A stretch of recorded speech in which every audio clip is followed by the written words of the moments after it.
অপেক্ষমান ছিলাম আমাদের সেই কাঙ্ক্ষিত মেহমান গোটা বাংলাদেশ নয় তাম পৃথিবী ভ্রমণকারী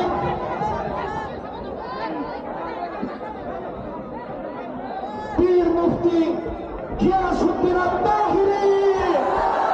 আমাদের মাঝে উপস্থিত হয়ে গেছেন। আলহামদুলিল্লাহ, সবাই কেমন পড়ি ইয়া নবী সালাম ইয়া রাসূল সালাম ইয়া হাবিব সালাম আলাইকা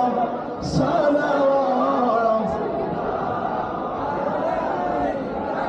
নবীজি গো ও গো দয়ার নবীজি